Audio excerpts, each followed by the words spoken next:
Good morning all of you. आवाज़ मेरी आ रही है?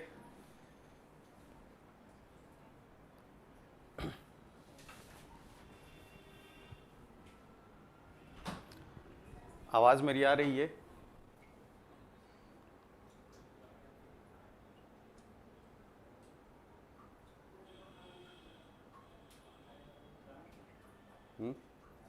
ओके, चलिए स्टार्ट करते हैं। Good morning. आज का जो हमारा टॉपिक है वो काफ़ी इम्पॉर्टेंट है, बहुत ज़्यादा इम्पॉर्टेंट है। और इम्पॉर्टेंट इस बेस से है कि जियोग्राफी का जो एक कोर टॉपिक होता है उसके अंतर्गत ये जो है वो हम इसको जो है कंसिडर करते हैं। और आज हम लोग बात करेंगे continental drift, plate tectonic, rocks में मतलब चट्टानों के प्रकार। और फिर जो हमारा जो आज के लेक्चर का अंतिम टॉपिक होगा वो होगा वोल्केनो, ज्वालामुखी। ठीक, तो जो सबसे पहला टॉपिक है वो है हमारा कॉन्टिनेंटल ड्रिफ्ट। ठीक, तो कॉन्टिनेंटल ड्रिफ्ट बताने से पहले थोड़ा सा मैं एक दर्शन की मैं बात करूंगा। दर्शन मतलब फिलॉसफी। ठीक है, तो जियोग्राफी की क्लास में फिलॉसफी कैसे, तो फिलॉसफी इसलिए कि जो हमारा जो टॉपिक स्टार्ट होने जा रहा है वो है कॉन्टिनेंटल ड्रिफ्ट। क्या? महाद्वीपीय विस्थापन का सिद्धांत। तो और इसको देने वाले जो शख्स हैं उनका नाम है अल्फ्रेड वेगनर। क्या? Alfred Wegener. और अल्फ्रेड वेगनर ये जो नाम है, यह नाम और इनकी जो जीवन है वह जीवन जो है एक दर्शन को बताता है, एक फिलॉसफी को बताता है। वह दर्शन क्या है वो मैं आप लोग के साथ डिस्कस करना चाहता हूँ। दर्शन ये है इनके जीवन के साथ कि देखिए, हम लोग जो है जैसे आज मेहनत करते हैं, ठीक, उसका परिणाम जो है हमें लगता है कि 1 घंटे के बाद मिल जाए, शाम तक मिल जाए, ठीक, या महीना 2 महीना जो हम लोग वर्क कर रहे हैं उसका परिणाम जो है इस साल के अंत तक मिल जाए, 1 साल के अंतराल पे, या 2 साल में, या 3 साल में। ठीक है, लेकिन कुछ शख्स ऐसे होते हैं जो जीवन प्रयत्न जो है एक काम को करते हैं, बहुत शिद्दत के साथ करते हैं, ठीक, और अपने अपने काम को जो है वो जस्टिफाई करने की कोशिश करते हैं कि जो मैं ये काम कर रहा हूँ इसमें सच्चाई है, यही सत्य है। लेकिन उनके काम की जो रिकॉग्निशन है, उनकी जो महत्ता है, लोग नहीं जानते हैं, लोग इग्नोर कर जाते हैं। ठीक, ध्यान दीजिएगा मेरी बात को। ठीक, ये पूरा जो है अल्फ्रेड वेगनर के जीवन से संबंधित है, इस वजह से ये बात मैं कह रहा हूँ। तो अल्फ्रेड वेगनर के साथ भी यही हुआ। उन्होंने जो है वो एक जो थ्योरी दी कॉन्टिनेंटल ड्रिफ्ट की, इस बात को वो जो है वो सच्चाई के साथ रखते गए कि ऐसा कुछ होता है, मान लो। ठीक, लेकिन जब ये बात किसी भी कॉन्फ्रेंस वगैरह में ये कहा करते थे कि कॉन्टिनेंट्स जो है वो ड्रिफ्ट करते हैं, ठीक, उसके पीछे ये कॉन्सेप्ट है, लोग इनको जानते हैं क्या कहते हैं, क्या बकवास कर रहा है। जो लोग बोला करते थे वही बोला करते थे कि ये क्या बकवास वाली बातें हैं, ये कैसे हो सकता है, राइट। तो जब तक ये जीवित रहे तब तक लोगों ने इनकी बात को जो है बकवास ही कहा। किसी भी ये जो है वो कॉन्फ्रेंस वगैरह में जाते थे, जो साइंटिफिक कम्युनिटी होती थी इनका जो है उपहास किया करती थी, मजाक उड़ाया करती थी। कोई भी इनके सपोर्ट, इनकी थ्योरी, इनकी बात, इनकी मेहनत, जो भी काम था उनके सपोर्ट में वो नहीं आती थी। और ये जो कॉन्टिनेंटल ड्रिफ्ट थ्योरी है, ठीक, जो ये सिद्धांत ये प्रस्तुत कर रहे थे, उसको जो है एक सिरे से सब लोग नकार दिया करते थे। ठीक है, अब बात ये आती है कि इसी तरीके की बातें जो हम लोग के जीवन के साथ भी होता है। हम लोग जो है किसी चीज़ के लिए जो है वो शिद्दत से काम कर रहे होते हैं, लेकिन उसकी रिकॉग्निशन जो है आपको जो है समय रहते नहीं मिलती है। ठीक, तो कुछ लोगों तो उनके जीवन काल में नहीं मिलती है, उनके मरने के बाद मिलती है। तो उसी में से अल्फ्रेड वेगनर का जो काम है कॉन्टिनेंटल ड्रिफ्ट थ्योरी का जो सिद्धांत उन्होंने दिया था कि कॉन्टिनेंट जो है, जो महाद्वीप है, उनमें विस्थापन होता है, वो ड्रिफ्ट करते हैं। ठीक, इस बात की रिकॉग्निशन उनके मरने के बाद मिली।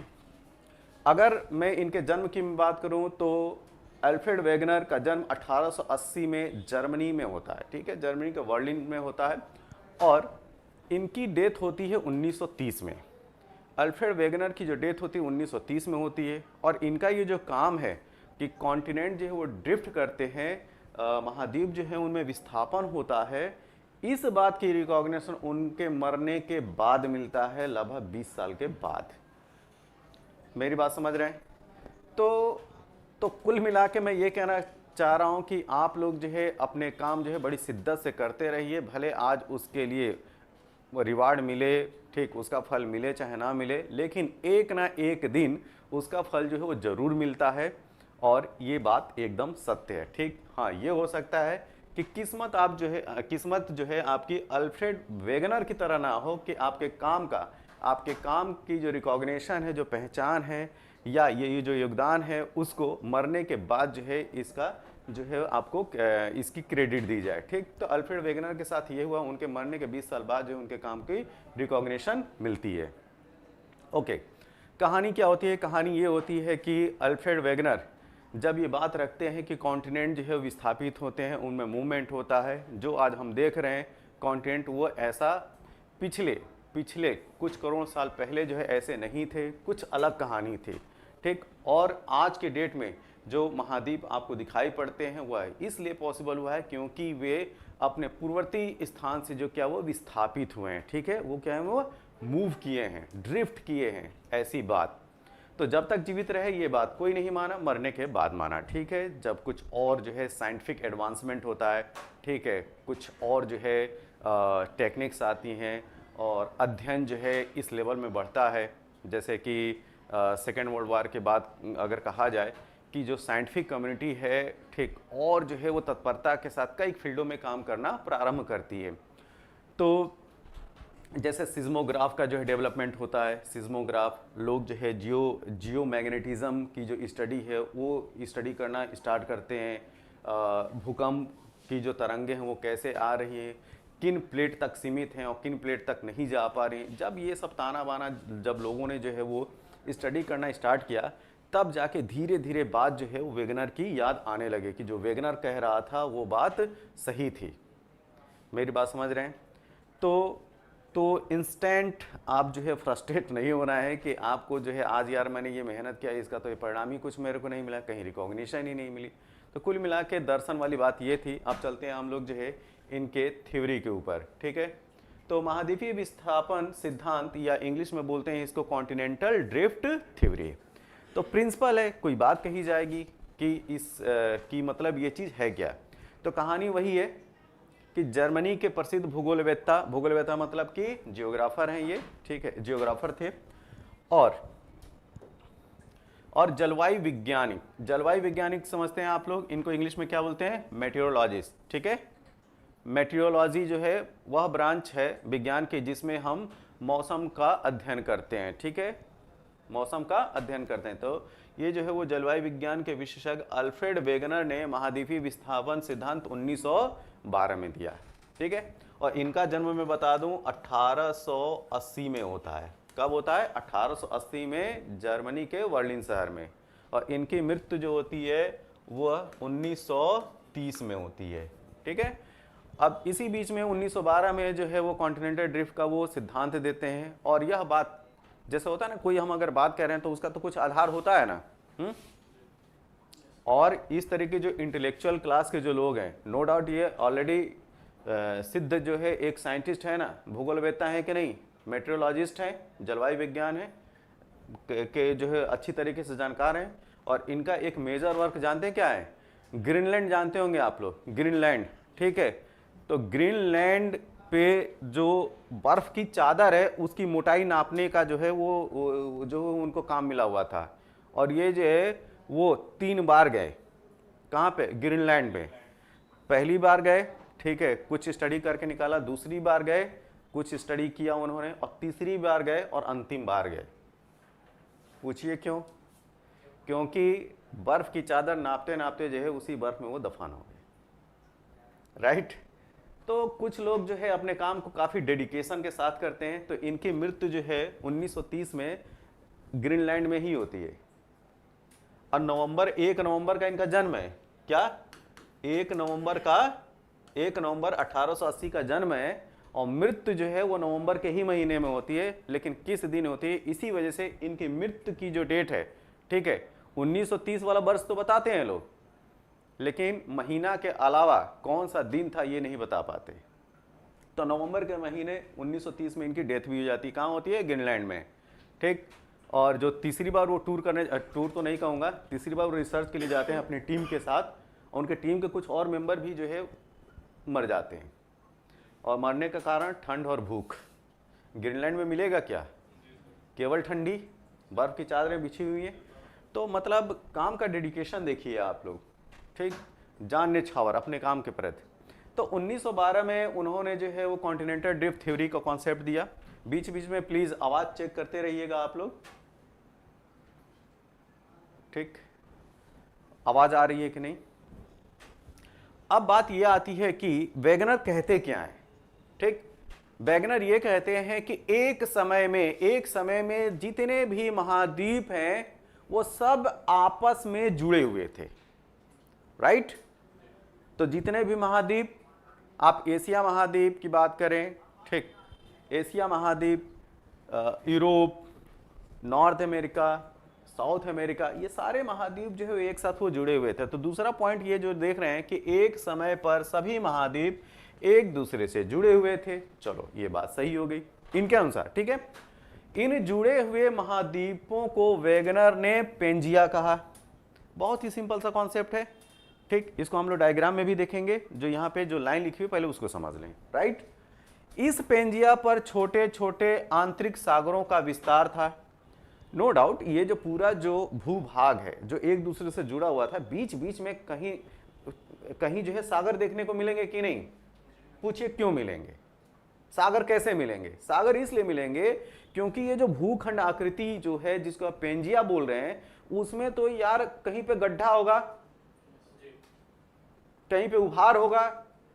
तो इस स्थलाकृति में जहां पे गर्त होता है, ठीक है, और जहां पे उभार होता है, उनको डिफरेंट डिफरेंट नाम से जानते हैं। जहां गर्त हुआ, बारिश हुई, उसमें पानी भर गया, क्या कहेंगे? झील बोलेंगे, सागर बोलेंगे। सहमत हैं आप लोग?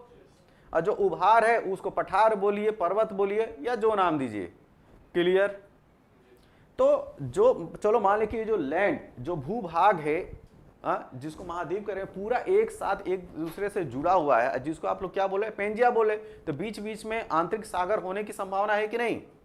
बिल्कुल है। चलो यहां तक बात मान लेते हैं। अब इन जुड़े महाद्वीपों को वेगनर ने पेंजिया कहा, और इस पेंजिया पर छोटे छोटे आंतरिक सागरों का विस्तार देखने को मिलता है। पेंजिया के चारों ओर एक विशाल सागर, ध्यान दीजिए, एक विशाल सागर जिसका नाम पैंथालासा रखा गया, ठीक है, पैंथालासा। पेंजिया का उत्तरी भाग लॉरेसिया, जिसमें उत्तरी अमेरिका, यूरोप, एशिया आ गए, और दक्षिणी भाग का नाम गोंडवाना लैंड, जिसमें दक्षिणी अमेरिका, ऑस्ट्रेलिया, अफ्रीका आ गए, राइट। और अंटार्कटिका आ गया, अंटार्कटिका आ गया ये चीज। तो अब हम जो है वो उसके डायग्राम में चलेंगे। मेरी बात समझ रहे हैं आप लोग? ये जो चित्र है इसको देखिए आप लोग। जो हमने वर्ड्स में समझे, ठीक है, लाइन में समझे, उसको आप चित्र में देखिए। पूरा जो कॉन्टिनेंट है उन्होंने कहा कि एक दूसरे से कुछ वर्षों साल पहले वो जुड़े हुए थे। मेरी बात समझे? तो ये जो कॉन्टिनेंट मतलब ये जो लैंड मास है, बोल सकते हैं हम लोग, ये जो लैंड मास है मतलब कि ये जो भूभाग है ये क्या है? एक दूसरे से जुड़े हुए दिखाई पड़ रहे हैं आपको? बोलो यार। अब इसको इन्होंने बोल दिया पेंजिया। क्या बोला इन्होंने? इसको बोला इन्होंने पेंजिया, राइट। देखिए पैन और जिया, इसमें दो वर्ड दिखाई पड़ रहे हैं, दो वर्ड का जो है कॉम्बिनेशन दिखाई पड़ रहा है, एक पैन और जिया, ठीक है। पैन का मतलब होता है ऑल, ठीक, और जिया का मतलब है अर्थ या लैंड, ठीक है। तो पूरा जो पैन मतलब पूरा संपूर्ण, राइट। पैन जिया मतलब ये जो लैंड है जो एक दूसरे से जुड़ा हुआ है, इस पूरे स्ट्रक्चर को पेंजिया बोला गया। और इसके बाद ये जो आप एक्वेटिक पोर्शन देख रहे हो, जलीय भाग देख रहे हो, इसको इन्होंने क्या बोला? पैंथालासा बोला, पैंथालासा। तो इनके अनुसार जो पहले की जो पृथ्वी थी उसमें एक पूरा जो है लैंड मास वाला जो स्ट्रक्चर जो कि पूरा एक दूसरे से जुड़ा हुआ है वो था पेंजिया। और इसके भाग जो जली भाग जो है, इसके अलावा जो जली भाग है उसको इन्होंने पैंथालासा बोला, क्लियर। तो इस हिसाब से उन्होंने बोल दिया कि ये जो पूरा एक मास है पेंजिया, इसी में सारे कॉन्टिनेंट थे। और इसके दो भाग उन्होंने फिर बताया, इसके दो भाग बताया, एक उत्तरी भाग और एक दक्षिणी भाग। उत्तरी भाग को उन्होंने क्या बोला, लॉरेशिया, क्लियर। और दक्षिणी भाग को उन्होंने क्या बोला, गोंडवाना। लॉरेशिया में क्या बोला, यूरेशिया, यूरोप और एशिया का कुछ भाग, ठीक है, पूरा यूरोप। नॉर्थ अमेरिका किस में आ गया, लॉरेशिया में। अच्छा, गोंडवाना में इन्होंने क्या बोला, गोंडवाना में बोला south America, Africa, Indian, Australia और अंटार्कटिका, क्लियर। ये जो भी बातें बोली जा रही हैं केवल और केवल वेगनर ने जो कहा उसके आधार पर बोली जा रही है, ठीक है। अपना मतलब कि हमारा जो है इसमें कोई बात नहीं, जो उन्होंने बोला वही मैं बात बता रहा हूं। इतनी बात समझ में आई। पेंजिया क्या है, पेंथालासा क्या है, पेंजिया में लॉरेशिया क्या है, गोंडवाना क्या है, क्लियर। अच्छा, अब ये बात आती है कि ये बात बताओ कि ये घटना घटित कब हुई। ये होता है ना, पहले कभी हुई तो पहले कब। तो इनके अनुसार ये जो बात की जा रही है, ये की जा रही है कार्बोनिफेरस युग में। कार्बोनिफेरस, जैसे कि कल हम लोग जियोलॉजिकल टाइम स्केल पढ़ रहा ना हम लोगों ने, जियोलॉजिकल टाइम स्केल में जब आप पेलियोजोइक पढ़ रहे थे तो उस पेलियोजोइक को जो है 6 पीरियड में डिवाइड किया गया था। 6 पीरियड में से जो 5वां था कार्बोनिफेरस था, उसके बाद पर्मियन, उसके बाद पेलियोजोइक खत्म, उसके बाद मेसोजोइक। तो कार्बोनिफेरस युग में महाद्वीपों का विस्थापन प्रारंभ हुआ। कार्बोनिफेरस टाइम पीरियड में महाद्वीपों का विस्थापन प्रारंभ हुआ। इसका मतलब कार्बोनिफेरस से पहले जो है ये महाद्वीप क्या थे, एक दूसरे से जुड़े हुए थे, जिसको इन्होंने क्या बोला, पेंजिया बोला, राइट। अब कार्बोनिफेरस का जो टाइम पीरियड है, जियोलॉजिकल टाइम स्केल को अगर आप याद करो तो 25-30 करोड़ टाइम वाला फेज वाला टाइम आएगा। तो उन्होंने बोला कि लगभग 30 करोड़, ठीक। और जियोलॉजिकल टाइम स्केल में एग्जैक्ट टाइम की बात नहीं करते हैं, लगभग लेते हैं, अप्रॉक्स बोलते हैं। मेरी बात समझ रहे हैं, क्योंकि वो जो टाइम पीरियड है तो करोड़ों, लाखों और इवन अरबों वर्षों में होता है। तो कार्बोनिफेरस युग में महाद्वीपों का विस्थापन प्रारंभ हुआ, जो कि 30 करोड़ साल पहले की घटना है, क्लियर। वेगनर ने महाद्वीपीय विस्थापन के बारे में 2 परिकल्पनाएं प्रस्तुत की। ये हाइपोथेसिस जो है आपको शॉर्ट फॉर्म में पूछा जा सकता है कि उनकी जो 2 हाइपोथेसिस थी, जो परिकल्पना थी, वो क्या थी। परिकल्पना समझते हैं, परिकल्पना का मतलब एक सोच कि ऐसा यार मैं सोच रहा हूं कि ये चीज ऐसी होगी या ये चीज ऐसी होगी। मेरी बात समझ रहे हैं, तो परिकल्पना ये है ना, ये सब दिमाग में है कि अगर ये चीज ऐसी होगी तो क्यों होगी। दिमाग खुद जो है तर्क वितर्क करता है कि नहीं। आप लोग भी जो है जब मनन करते होंगे, ठीक, और मनन जरूर किया कीजिए। आप लोग मनन समझते हैं, आप लोग आत्म थोड़ा सा टाइम दिया कीजिए कि यार ये चीज़ ऐसे है तो ऐसे क्यों है, या ये चीज़ मैं ये कर रहा हूँ, इस सब्जेक्ट पे ऐसे काम कर रहा हूँ तो ऐसे करना चाहिए कि कुछ और तरीका होना चाहिए। मेरी बात समझ रहे हैं। तो उसी तरीके से 2 हाइपोथेसिस उन्होंने दिया। पहली परिकल्पना, ठीक, वो जलवायु को लेकर थी, और दूसरा जो है वो एक जो कॉन्टिनेंट है, जो महाद्वीप है, उनके विस्थापन को लेके। मेरी बात समझ रहे हैं। तो पहली परिकल्पना में ये कहते हैं कि हो सकता है कि जो जलवायु के जो कटिबंध हैं, समझ रहे हैं, जो जलवायु कटिबंध हैं उन्हीं में विस्थापन हो गया हो। मेरी बात समझ रहे हैं।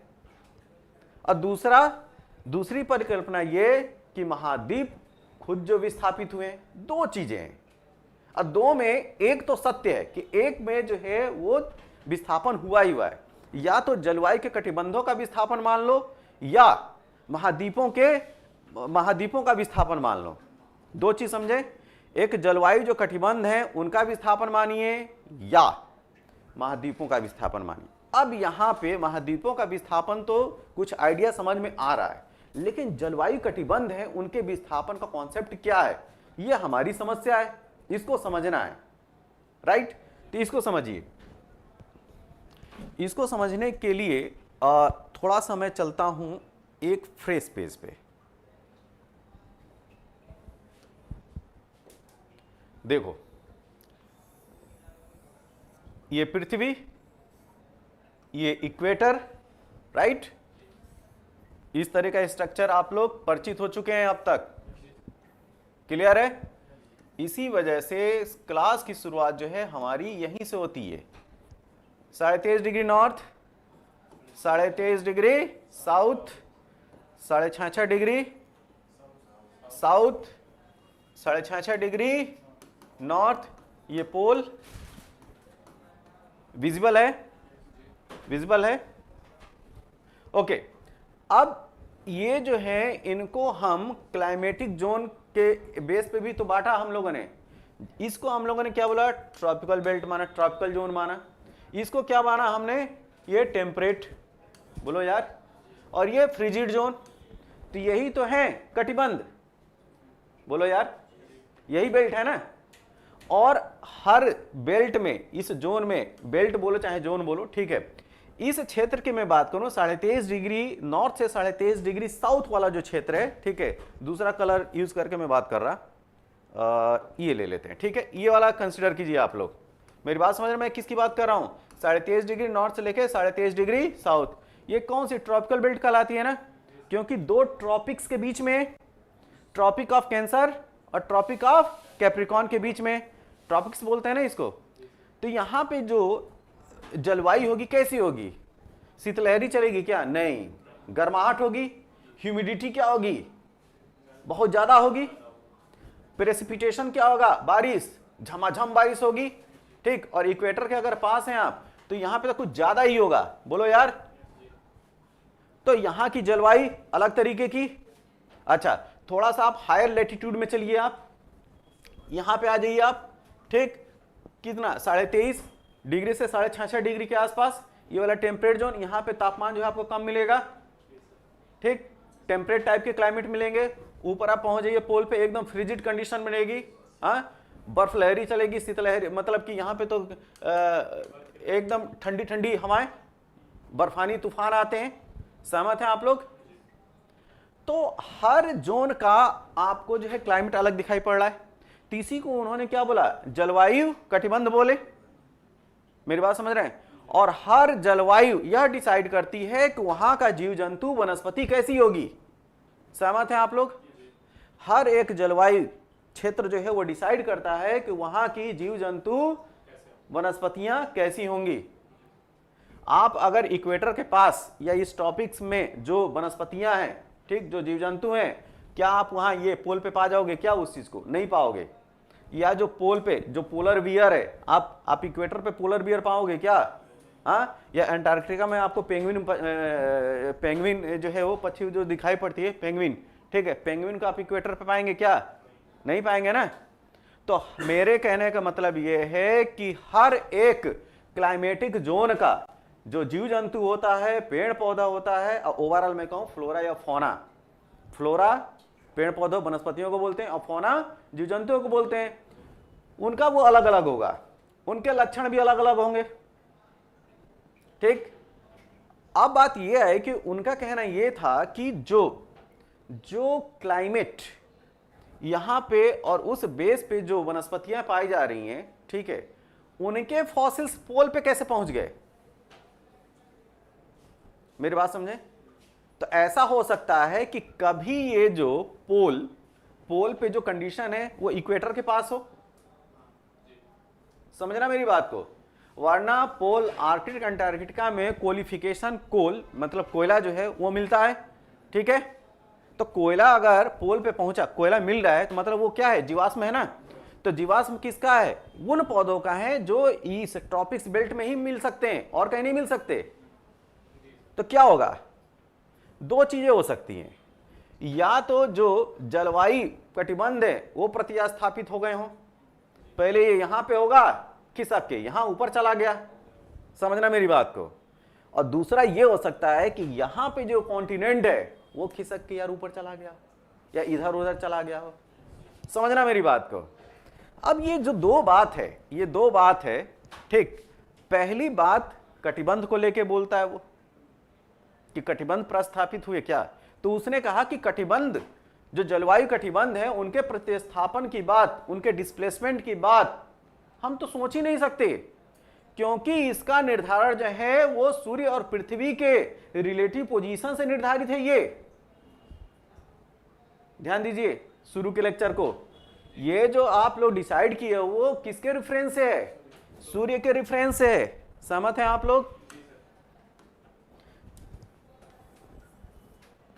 ये बात जो आप बोलते हो tropics, frigid zone, temperate zone, ये किसके रेफरेंस है? सन के रेफरेंस है। क्लियर? और सन और पृथ्वी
ओके, अब आ रही है कोई आवाज?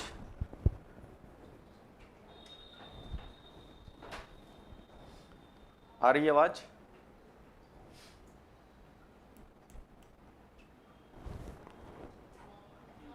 ओके,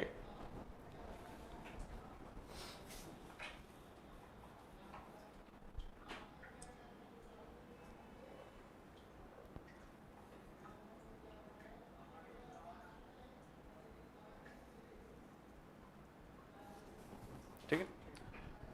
ओके, हम लोग बात कर रहे थे कि वो जो उसकी जो दूसरी बात थी वो जो कंफर्म हो गई थी कि कॉन्टिनेंट जो है ड्रिफ्ट करते हैं, ना कि जलवायु कटिबंध, और उसने जो है वो कुछ अपने एविडेंसेस दिए। तो जो बात आपने जो थ्योरी में देखा उसको हम इस डायग्राम में समझने की कोशिश करेंगे। थोड़ी सी विजिबिलिटी इसकी कम होगी, लेकिन आप जो है आराम से जब मैं बोलता चला जाऊंगा आप लोग जो है इसको समझते जाएंगे, ठीक है। ओके, देखो उन्होंने क्या बोला कि जो इधर अगर बात करो, ठीक, यहां पे तो ये अगर ये गैप बने, इमेजिन कीजिए आप लोग, ये अगर गैप बने तो होगा क्या, ये यही अटलांटिक ओशियन दिखेगा बीच में। सहमत हैं आप लोग? वो बोल क्या रहा है कि वेगनर के द्वारा जो बात कही जा रही है कि जो इसके तट हैं, अटलांटिक ओशियन के तट हैं, वहां की चट्टानों की जो एज है, उम्र और संरचना एक तरीके की। इसका मतलब इधर और इधर, इसमें जो संरचना है वो और उम्र यहाँ की चट्टानों की क्या मिलेगी, एक मिलेगी। दूसरी बात, जो यहाँ पे फॉसिल्स हैं, क्या जीवाश्म है, उन जीवाश्म की अगर बात किया जाए वो समान जीव जंतुओं के मिल रहे हैं। ये देखिए इस पूरी बेल्ट में। तो अगर एक यहाँ पे जैसे एग्जांपल दिया है, क्या है, साइनोग्नेथस। साइनोग्नेथस जो है उसका फॉसिल एक जंतु है, ठीक है, डायनासोर की प्रजाति का ही है। इसके फॉसिल जो है इधर भी मिल रहे हैं और इधर भी मिल रहे हैं। एक बात ये। दूसरी बात क्या बोला कि fossils remains of the fresh water reptile mesosaurus. Mesosaurus आप साउथ अमेरिका में, और आप साउथ में जाओ, ठीक है, यहां पे और ये वाला है, मेरी बात समझ रहे हैं, ये इसके भी फॉसिल जो है वो मिल रहे हैं दोनों कॉन्टिनेंट में। यहां क्या, ये अमेरिका और इधर अफ्रीका। तीसरी बात, फॉसिल्स ऑफ द फर्न ग्लासोप्टेरिस। जो ग्लासोप्टेरिस है, उस ग्लासोप्टेरिस जो है एक प्लांट है, उसके जो फॉसिल्स हैं, उसके जो जीवाश्म है, आपको ऑस्ट्रेलिया में मिल रहा है, ठीक है, एंटार्कटिका में भी, और इधर इंडिया और अफ्रीका में भी, और साउथ अमेरिका में भी। देखो यार आप लोग यहां से देख रहे हैं, ये जो पूरा है यहां पे इस पूरी बेल्ट में किसका, ग्लासोप्टेरिस के फॉसिल्स मिल रहे हैं। इसका मतलब ये जो साउथ वाला पोर्शन है, जिसको गोंडवाना उसने बोला, ठीक, ऊपर को लॉरेशिया बोला, गोंडवाना क्या है, एक दूसरे जुड़े हुए हैं। और इसकी पुष्टि कैसे वो कर रहा है, इसकी पुष्टि वो कर रहा है कि फॉसिल्स ऑफ द फर्न ग्लासोप्टेरिस, जो ग्लासोप्टेरिस फर्न है उसके फॉसिल्स, उसके जीवाश्म जो हैं ऑस्ट्रेलिया, अंटार्कटिका, इंडियन प्लेट, इधर अफ्रीका और साउथ अमेरिका, इन सब जगहों पे इसके फॉसिल्स अवेलेबल हैं, मौजूद हैं। तो इनके फॉसिल्स का मिलना यह सिद्ध करता है कि यह पोर्शन जो है जुड़ा हुआ था, और उसके अनुसार ये वाला जो दक्षिणी भाग है उसको उसने गोंडवाना बोला, ऊपर वाले को उसने जो है लॉरेशिया बोला था। इतनी बात समझ में आई। फिर एक और एविडेंस देता है कि fossil evidence of the Triassic therapsid lystrosaurus. एक जो लिस्ट्रोसॉरस है वो डायनासोर्स की ही प्रजाति। फिर से समझिए, यहां पे आप लोगों ने क्या सुना था, यहां पे सुना था साइनोग्नेथस। वहां पे क्या है, वो है लिस्ट्रोसॉरस। जो लिस्ट्रोसॉरस है उसके फॉसिल्स आपको यहां एंटार्कटिका, ध्यान दीजिए इसको, इस चीज को देख रहे हैं आप, एंटार्कटिका, इंडिया और अफ्रीका में मिल रहे हैं। एक दूसरा एविडेंस दे दिया उसने। तो एक ही जीव के फॉसिल्स ये डिफरेंट कॉन्टिनेंट में पाए जाना, पाए जाना यह इंगित करता है इनके अनुसार कि ये क्या होंगे, एक दूसरे से जुड़े होंगे। क्योंकि ये जो गैप है, जो सागरों महासागरों का ये जो गैप है, इनमें से तो बहुत जो तो तैर को तो जा नहीं सकते ना। क्या जो है एशिया कॉन्टिनेंट पे हैं, पिकनिक मना रहे हैं, अब चलते हैं अफ्रीका कॉन्टिनेंट पे पिकनिक मना के आते हैं, तो ऐसा तो संभव नहीं है ना। इसका मतलब कि इनका आना जाना तभी पॉसिबल था जब ये क्या थे, एक दूसरे से जुड़े हुए थे। तो जुड़े होने की जो बात है वो सिद्ध कर रहा है वेगनर कि कॉन्टिनेंट क्या है, एक दूसरे से जुड़े हुए थे। और उसने क्या बोला कि ये वाला जो पोर्शन है, आप अगर अभी इसको मिलाओगे तो इसमें जाके फिट हो जाएगा अफ्रीका में। जो साउथ अमेरिका का ये वाला जो पोर्शन है, देखिए फिट हो रहा है ना इसमें अमेरिका में। तो ये जिग्स ऑफ फिट वाला कॉन्सेप्ट या कैसे है, बिल्कुल वैसे नहीं कि जैसे किसी कागज को मैं दो टुकड़ों में फाड़ूं और फिर उसको मैं लेकर पास में लेके आऊं, तो आप कहोगे ना कि हाँ सर ये दूसरा वाला जो टुकड़ा जो है वो इसी का है, ये जुड़ा हुआ था, आपने अभी फाड़ा। तो बिल्कुल वही कॉन्सेप्ट जो है यहां पे वो दे रहे हैं। और उसका आधार एक और उन्होंने बताया कि इन दोनों किनारों की जो चट्टानें हैं, उनकी जो संरचना है और उनकी जो उम्र है वो एक है। अब तो मान लो कि कॉन्टिनेंट जो है जुड़े हुए थे और उनमें विस्थापन हुआ। ठीक, तो इतनी बात वो समझाते रहे, लेकिन जो वो काम नहीं कर पाए वो ये था कि चलो, जैसे होता है ना कोई व्यक्ति जो है काफी जोर दे रहा हो कि यार ये मान लो ये चीज यही है, तो फिर बात ये आती है कि चलो ये मैं मान लेता हूं, लेकिन इसको सिद्ध करो। ठीक है, कि विस्थापन हुआ तो हुआ कैसे, समझ रहे हैं। मैं मान लिया कि विस्थापन हुआ, तुमने ये एविडेंस दिए, यहां पे इसका आधा काम कंप्लीट दिख रहा है आप लोग को। इसने सिद्ध कर देना विस्थापन हुआ, हाँ तो विस्थापन हुआ मान लिया, लेकिन विस्थापन हुआ कैसे ये बता दो। और यहीं पे वेगनर ने जो बात कही वो बकवास के अंतर्गत आ गई। उसने बोला कि पृथ्वी के घूर्णन की वजह से, टाइडल फोर्स की वजह से जो है वो पृथ्वी के जो ये जो कॉन्टिनेंट है वो मूव किए।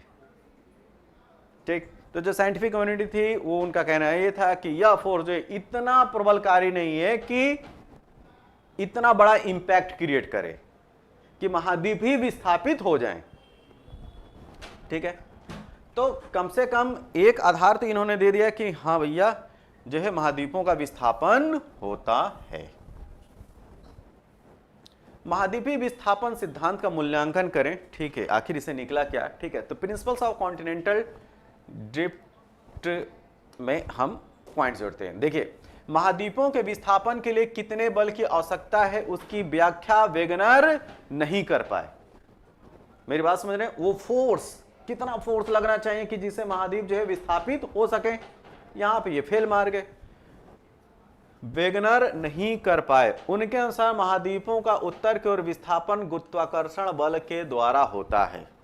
ठीक है, और बलों में जो गुरुत्वाकर्षण बल है वो बल जो है वो उसको जो है वो कमजोर फोर्स में काउंट किया जाता है, ये ध्यान रखिएगा। ठीक, पश्चिम की ओर विस्थापन ज्वार भाटा बल के द्वारा हुआ। मेरी बात समझ रहे हैं, जो ज्वार भाटा की जो लहरें हैं वो इतना जो है वो स्ट्राइक की कॉन्टिनेंट पे कि कॉन्टिनेंटे खिसक गए। ये कौन बोल रहा है, मैं नहीं बोल रहा, वेगनर बोल रहा है। इसी वजह से लोगों ने कहा है कि क्या बकवास कर रहा है। ओके, दोनों बल महाद्वीपों के विस्थापन के लिए पर्याप्त नहीं, ना तो गुरुत्वाकर्षण बल और ना तो ज्वार भाटा का जो स्ट्राइक करना है तटों पे कि खिसका दें, अफ्रीका महाद्वीप इधर चला जाए और उत्तरी अमेरिका महाद्वीप इधर खिसक जाए और बीच में जो है अटलांटिक ओशियन जो है वो फैलता चला जाए। ऐसा संभव नहीं है। अटलांटिक महासागर के दोनों तटों की भूगर्भीय विशेषताएं हर जगह मेल नहीं खाती हैं। जैसे अटलांटिक ओशन के एग्जांपल लिया कि इसका जो है पश्चिमी किनारा और इसका जो है पूर्वी किनारा क्या है, उसमें समानता है उनकी चट्टानों की उम्र में और उनकी संरचना में।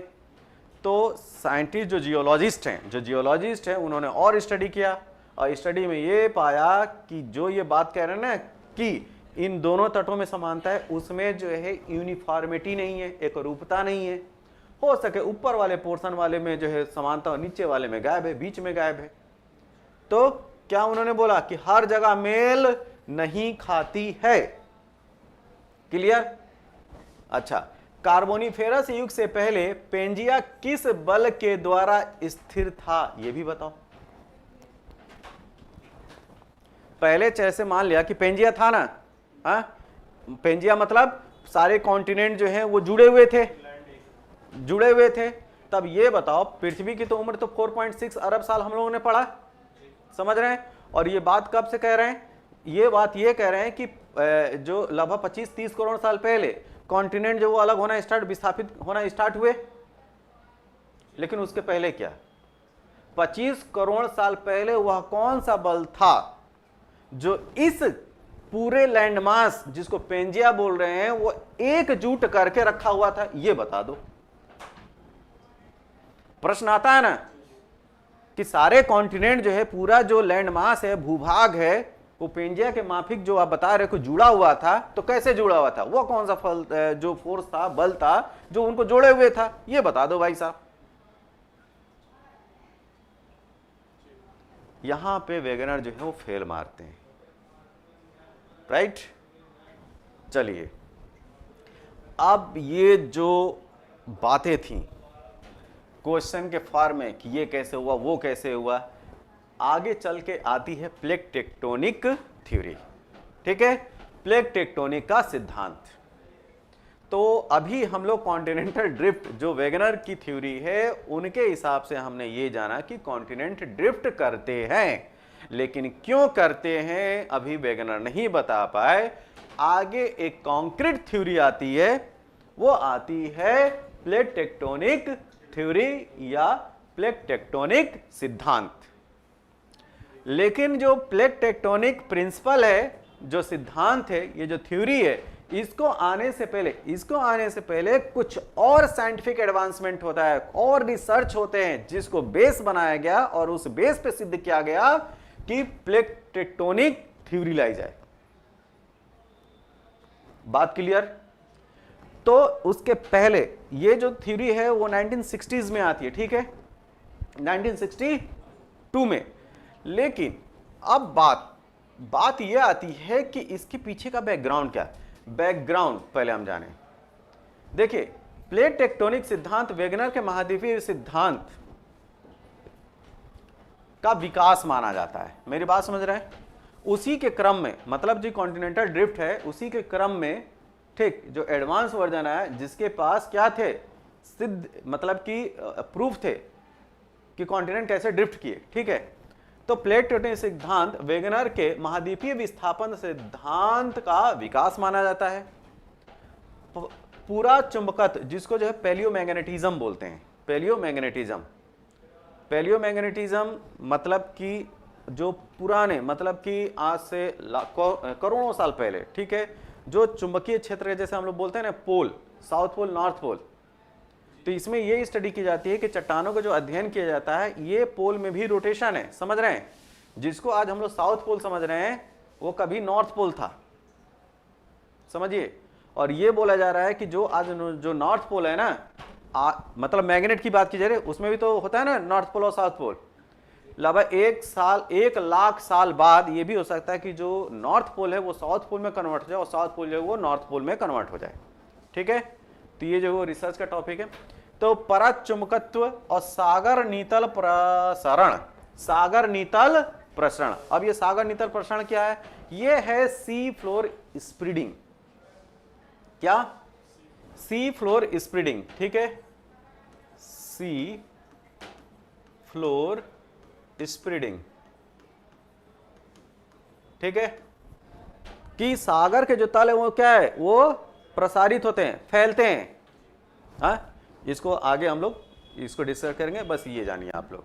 तो ये दो बातें थी, एक था पूरा चुंबकत्व और सागर नीतल प्रसरण के परमाणु से यह स्पष्ट हो गया कि सिर्फ महाद्वीप ही नहीं, कॉन्टिनेंट ही नहीं, वरन महासागरीय नीतल, या ये कहा जाए जो महासागरीय जो महासागर के जो तल हैं, ठीक है, उसमें भी जो है वो विस्थापन होता है, नीतल में भी प्रसार होता है। और उसके बाद यह संकल्पना विकसित हुई। ठीक है, तो जो वेगनर बोल रहा था कि केवल और केवल विस्थापन जो है महाद्वीपों का है, ठीक, महाद्वीपों का ही विस्थापन है, महाद्वीपों के विस्थापन के साथ साथ में जो सागरी जो तल है उसमें भी प्रसार है, उसमें भी क्या है, विस्थापन है।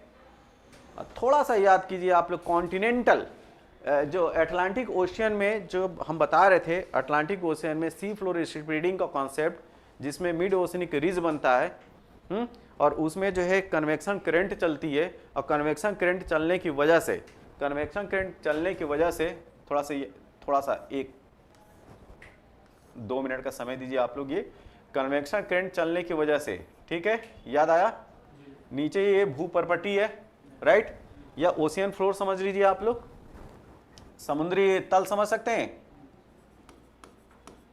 समुद्र तल, ठीक है।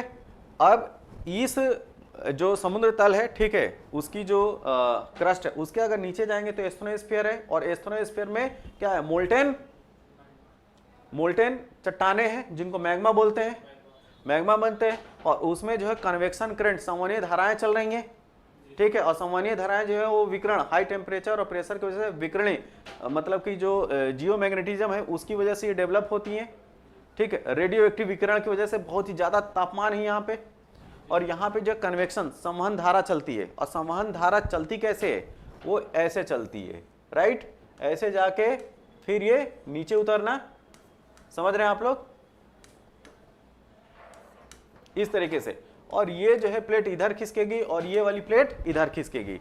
तो जो संवहनीय धारा है, संवहनीय धारा जो है वो इस तरीके से ऊपर उठना, और इधर वाली प्लेट को इधर और इधर वाली प्लेट को इधर फोर्स करना, पुश करना, ठीक, और बीच में अगर जगह मिला, ध्यान दीजिए, बीच में जगह मिला तो यहां से ये जो मैग्मा है वो बाहर निकलेगा, और फिर यहाँ पे इधर कुछ प्रसारित होकर ये आगे खिसकेगा, और कुछ यहाँ पे यहीं पे स्टैकिंग होती चली जाएगी, समझ रहे हैं, स्टैकिंग मतलब जमाव होता चला जाएगा, और यही जमाव जो है वो कटक का निर्माण करेगा, और जिस महासागर में यह कटक होगा उस महासागर के नाम से वो जाना जाएगा।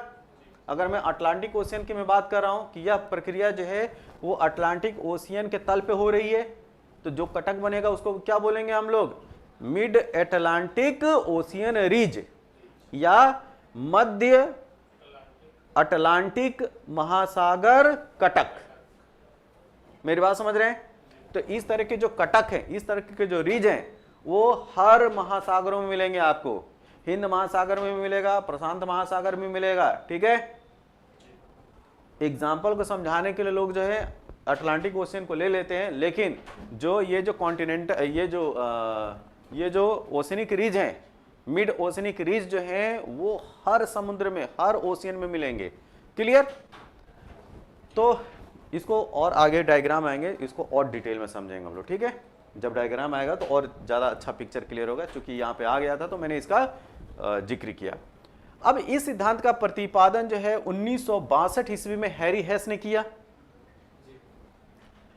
किंतु इसकी वैज्ञानिक व्याख्या का श्रेय हैरी हेस ने यह कॉन्सेप्ट दिया, कैसा कुछ है, मॉर्गन को दिया जाता है। तो जिस तरीके से आपको ऑप्शन में आए, हैरी हेस नहीं है, मॉर्गन है, तो किसका नाम लेंगे आप लोग, मॉर्गन को।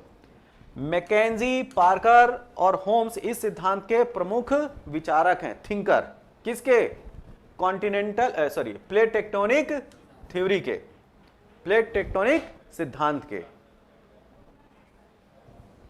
मैकेंजी, पार्कर और होम्स इस सिद्धांत के अनुसार पृथ्वी की भूपर्पटी अनेक छोटी बड़ी प्लेटों में विभक्त है, ठीक है। तो इसका मतलब जो पृथ्वी है, मतलब पूरी पृथ्वी की बात किया जाए तो कुछ बड़ी प्लेटें मिलेंगी और कुछ छोटी प्लेटें मिलेंगी। अब यहाँ पे जो प्लेट की बात की जा रही है वह प्लेट महासागरी भी होगी, ध्यान दीजिएगा, महासागरी भी होगी, महाद्वीपी भी होगी और मिश्रित भी होगी, जिसमें दोनों के कैरेक्टर, समझ रहे हैं आप लोग। तो 3 तरीके क्लासिफिकेशन, महाद्वीपी, महासागरी मतलब कि कॉन्टिनेंटल, ओशनिक और मिक्स्ड, राइट। नेक्स्ट, ये प्लेटें 100 किलोमीटर की मोटाई वाले स्थलमंडल लिथोस्फीयर से निर्मित होती हैं। ये जो 100 किलोमीटर है, ऐसा नहीं है कि हर जगह 100 किलोमीटर ही मिलेगा। जैसे लिथोस्फीयर क्रस्ट की अगर आप बात करते हो तो एवरेज उसकी मोटाई जो है 30 से 50 किलोमीटर के आसपास मानी जाती है। समझ रहे हैं?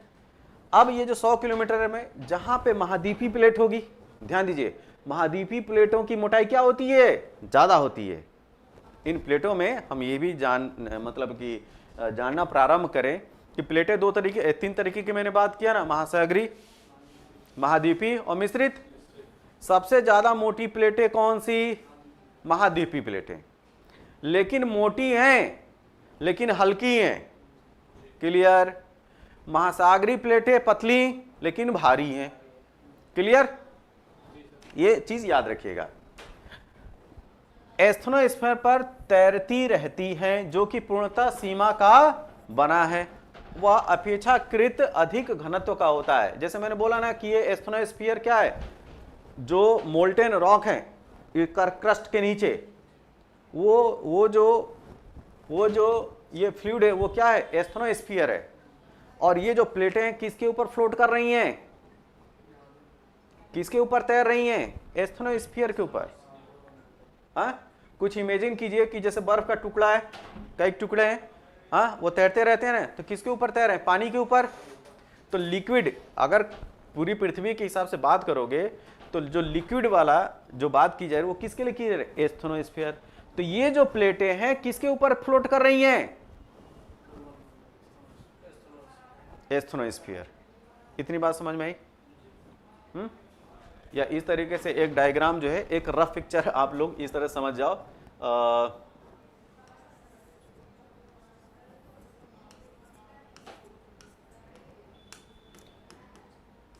ये मान लो आप एस्थनोस्फीयर, राइट, और इसके ऊपर ये जो कॉन्टिनेंट है, ठीक है, ये क्या करेंगे? फ्लोट करेंगे। फ्लोट क्यों करेंगे? अगर जिस पे आप किसी भी चीज, जैसे नाव है, ठीक है, नाव जो है वो जमीन पे तो फ्लोट नहीं करती ना, बोलिए, उसके नीचे क्या होना चाहिए? लिक्विड है, तभी तो फ्लोट कर रही है। तो उसी तरीके समझिए आप लोग, एस्थनोस्फीयर क्या है? एस्थनोस्फीयर जो है वो लिक्विड टाइप का, सेमी लिक्विड टाइप का, ठीक है, और उसके ऊपर ये जो है लिथोस्फीयर, ये जो क्रस्ट है, ये जो प्लेटें हैं वो फ्लोट कर रही, तैर रही हैं। और ये किसकी बनी है? सीमा। सीमा का मतलब समझ रहे हैं आप लोग? सिलिकॉन और मैग्नीशियम। सीमा मतलब सिलिकॉन और मैग्नीशियम। अब बात ये आती है कि इन्होंने बोला कि बड़ी और छोटी प्लेटों से पूरी पृथ्वी जो है छोटी और बड़ी प्लेटों में विभक्त है। क्लियर? ओके, अब हम नेक्स्ट बात करेंगे प्लेटी संचलन, मतलब कि प्लेटों का जो मूवमेंट है, ठीक है। प्लेटी संचलन का मुख्य कारण एस्थनोस्फीयर में रेडियो सक्रिय पदार्थों की उपस्थिति के कारण तापीय संवहन तरंगों की चक्रीय प्रक्रिया। मैंने बताया ना, जो एस्थनोस्फीयर में मोल्टेन क्या है? पिघली हुई चट्टानें हैं, और इतना जो ताप किसकी वजह से उत्पन्न हुआ है? रेडियो सक्रिय पदार्थों की उपस्थिति के कारण। तो हाई टेम्परेचर प्रेशर है वहां पे कौन सी धारा चल रही है? संवहनीय धारा। और संवहनीय धारा का चक्र मैंने ऐसे बताया था कि ऐसे, ध्यान दीजिए प्लीज, इस तरीके से उठना और इधर आना, राइट। तो ये धारा चल रही है और इस संवहनीय तरंगों का चक्रीय प्रक्रिया होना है, जिसके संबंध में होम्स ने व्याख्या की थी। तो ये जो संवहनीय धारा की जो एक्सप्लेनेशन था, किस साइंटिस्ट, कौन सा जियोलॉजिस्ट दे रहा है? होम्स दे रहा है, राइट। तो ये जो प्लेट टेक्टोनिक है ना, कोई कहे कि जो है एक लोगों ने जो है इसको सिद्ध कर दिया, इसके पीछे बहुत सारे लोगों का रिसर्च था। और शुरुआत एक होता ना, यह आग लगाई किसने? वो वही वेगनर है। वेगनर, अल्फ्रेड वेगनर ने ही यह सोच दिया, एक आइडिया दे के ऐसा कुछ है, तो लोगों ने सोचा कि अच्छा ऐसा है, तो फिर सोचते हैं और सोचते हैं। तो इसी वजह से तो प्लेट टेक्टोनिक को कॉन्टिनेंटल ड्रिफ्ट के विकास के क्रम में जोड़ा जाता है। क्लियर?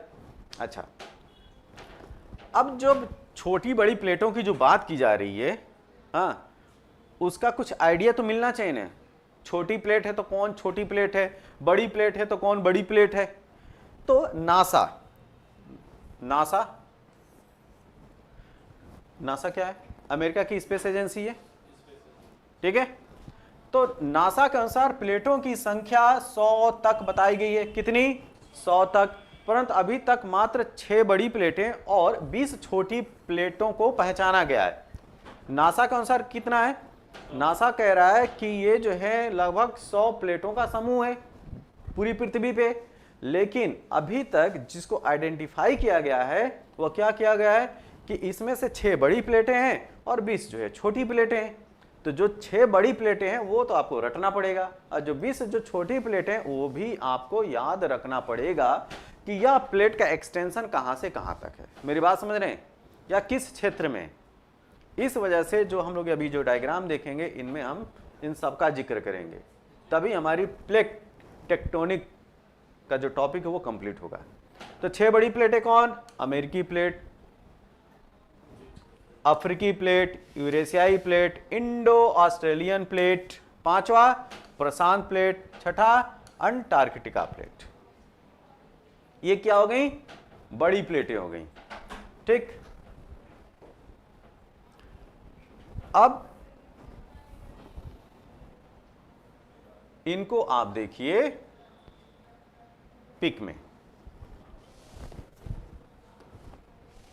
जो हमने नाम लिया उन्हीं की बात करें, 6 की। क्या बोला आपने?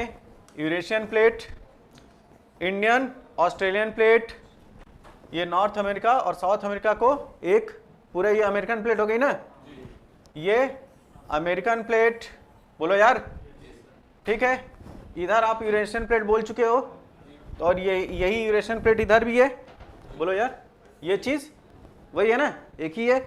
फिर ये अफ्रीकन प्लेट, ये क्या हो गई? अफ्रीकन प्लेट, ठीक। और इधर जो है एंटार्कटिका प्लेट और पैसिफिक प्लेट। ये मैप कुछ उल्टा हुआ है, जो आप लोग नॉर्मल मैप देखते हो आपको लगता है कि यहाँ तो हिंद वो अटलांटिक ओशन आता है, लेकिन ये थोड़ा सा, मेरी बात समझ रहे हैं? ये पैसिफिक ओशन प्लेट है इधर, इसी वजह से इधर तक फिलीपींस वगैरह दिखाई पड़ रहे हैं आपको, हाँ। और इधर ये जो है अमेरिका दिखाई पड़ रहा है, हाँ। क्लियर? ये तो हो गई बड़ी प्लेटें। अब हम छोटी प्लेटों को देख लें।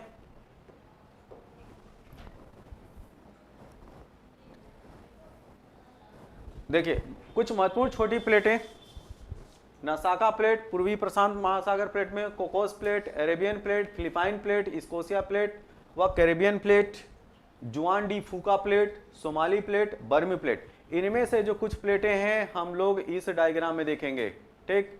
जो आप लोग को नोट्स दिया जा रहा है वो बहुत इंपॉर्टेंट है, उसको प्लीज ध्यान से देखिए आप लोग। ये तो समझने वाला हो गया ना, वो आप लोग के पास जो है वो एक रिकॉर्ड है। देखो जो हमने नाम लिया, ठीक, उनको देखो आप। जो छोटी प्लेटें हैं, ये है फिलीपींस प्लेट, देखिए फिलीपींस के पास, ओके।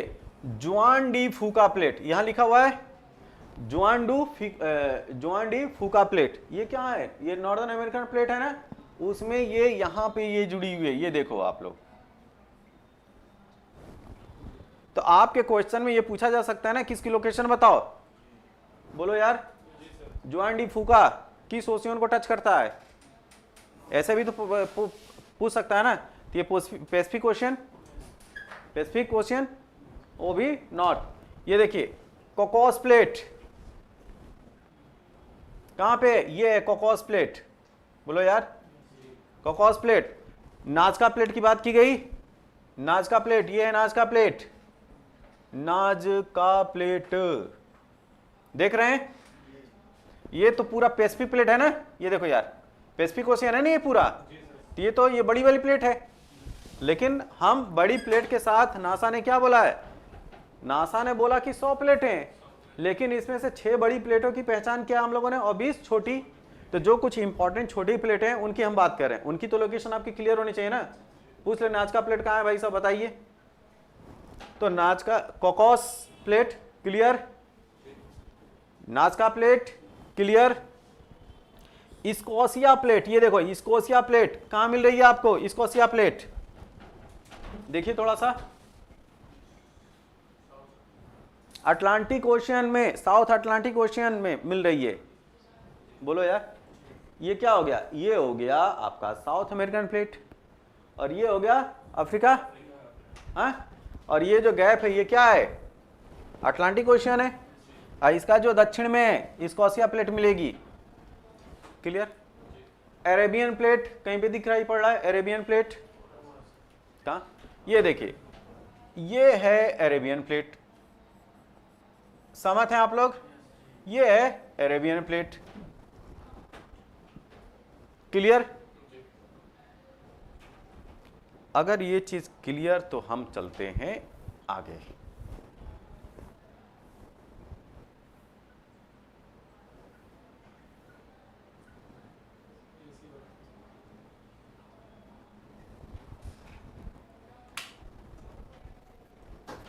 देखिए अभी जो फैक्ट्स थे वो हम लोगों ने देखा, अब इसमें थोड़ा सा कॉन्सेप्ट की बात करेंगे। और ठीक, जो लिथोस्फेरिक प्लेटें हैं, लिथोस्फेरिक, अब आप लोग जानते हो कि जैसे मान लें कि लिथोस्फीयर, एटमॉस्फेयर ऐसा बोलते हैं ना, तो इस लिथोस्फीयर पूरा जो स्थल मंडल है, ठीक, उसकी बात की जा रही है। वायुमंडल, एटमॉस्फेयर उसको बोलते हैं, जिसमें जो है वायु है, एयर है, जिसमें डिफरेंट डिफरेंट कॉम्पोजिशन है। जीवमंडल, बायोस्फीयर, जिसमें फ्लोरा है, फौना है, मतलब कि प्लांट हैं, एनिमल्स हैं। हाइड्रोस्फीयर, जितना जो है एक्वेटिक, जो पूरा पानी, जो जल वाला परिदृश्य है, उसको हम लोग हाइड्रोस्फीयर के नाम से जानते हैं। तो लिथो, यहाँ पे किसकी बात की जा रही है, लिथोस्फीयर की, बोलो यार, लिथोस्फीयर। तो लिथो शब्द जहां आए, लिथो का मतलब होता है चट्टान से, स्थल भाग से समझिएगा आप लोग, याद रहेगा। हाइड्रोस्फीयर किससे, जल से। बायोस्फीयर किससे, बायो, जीव जंतु। क्लियर। एटमॉस्फेयर, एटमॉस्फेयर वायुमंडल, हिंदी में इसको यही बोलते हैं ना, स्थल मंडल, वायुमंडल, जयमंडल, ऐसा ही बोलते हैं ना आप लोग। तो ये चीज ओके। पूर्णतः महासागरीय, पूर्णतः महाद्वीपीय या मिश्रित तीनों प्रकार की हो सकती हैं। तो ये जो लिथोस्फेरिक प्लेट की अगर आप लोग बात करोगे तो इसमें तीन तरीके के दिखाई पड़ेंगी, एक महाद्वीपीय, एक महासागरीय, और एक ऐसी जिसमें दोनों के कैरेक्टर हो तो मिश्रित। तो तीन तरीके के, ये क्लियर। प्रशांत प्लेट पूर्णतः महासागरीय प्लेट है।